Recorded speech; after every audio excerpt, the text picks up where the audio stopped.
Hello বন্ধু, আবার চলে আসলাম কিচেন রুমে। তো আজকে কি রান্না হবে এটা তোমাদের দেখো। এখানে আমি মাংস দিয়ে দিয়েছি, পেঁয়াজ, মাংস আর পেঁয়াজ দিচ্ছি, লবণ,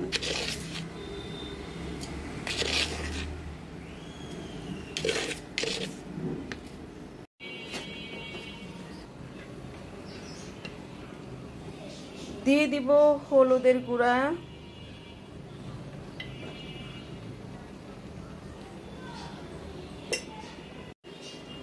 দিয়ে দিব জিরা আর ধনিয়ার পাউডার। এখানে আদা রসুন আর এই যে কাঁচা লঙ্কা, এই কাঁচা লঙ্কা আর আদা রসুন গুঁড়া আমি এখানে দিয়ে দিব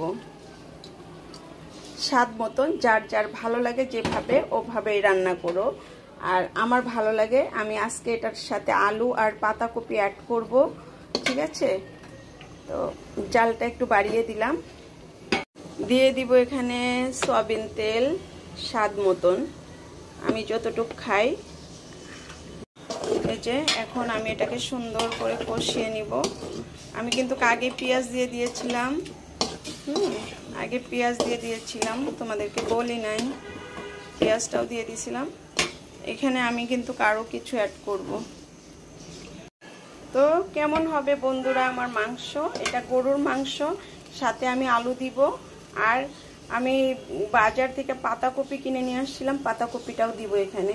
তো তোমরা দেখতে থাকো আমার রান্নাটা কেমন হয়।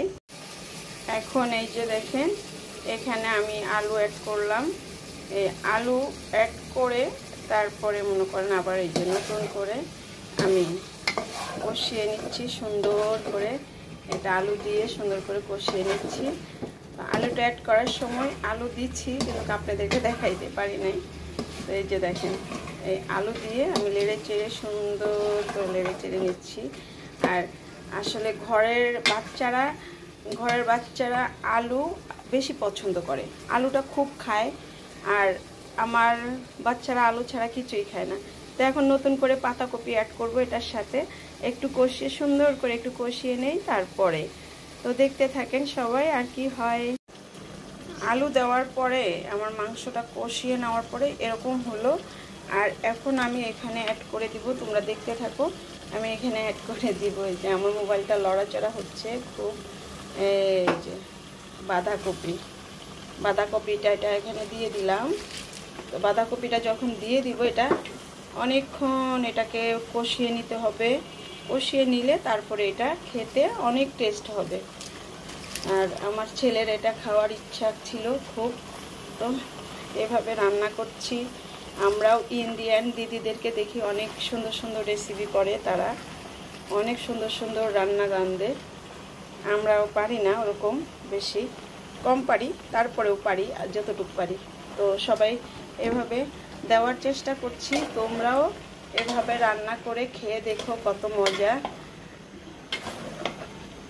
বাঁধাকপি আর গরুর মাংস, আলু। বন্ধুরা ফাইনালি দেখো, এটা আমার কষানো হয়ে গেছে, সুন্দর করে কষিয়ে নিচ্ছি। পাতাকপিগুলিও সিদ্ধ হয়ে গেছে মোটামুটি, আলুটাও মোটামুটি সিদ্ধ হয়ে গেছে। তো আমি এখানে একটু পানি অ্যাড করব, যেটা একটু পানি অ্যাড করব। হয়ে গেল আমার গরুর মাংস, আলু আর বাঁধাকপি রান্না। তো কার কিরকম লাগলো অবশ্যই কমেন্টস করে বলবা, ঠিক আছে। সুন্দর দেখো, দেখতে দেখা গেছে পাতিলটা অনেক ভরা, কিন্তু এখন একবারে খালি হয়ে গেছে, অর্ধেক হয়ে গেছে। দেখছো রান্নাটা অনেক সুস্বাদু হয়েছে, মজাদার খাবার। তো সকলে এভাবে ট্রাই করে বাচ্চাদেরকে খাওয়াও, দেখো অনেক টেস্টফুল। আর এই যে আমি রান্না করছি বাঁধাকপি, আলু আর হয়েছে গরুর মাংস দিয়ে। তো সবাই রান্না করে খেয়ে দেখো। আর আমার ভিডিওটা সবাই একটু সাবস্ক্রাইব করেও আর লাইক কমেন্ট শেয়ার করে পাশে থাকিও। আমিও তোমাদেরকে সাপোর্ট করব ইনশাআল্লাহ, আমার কিচেন থেকে বলছি আমি। আল্লাহ হাফেজ।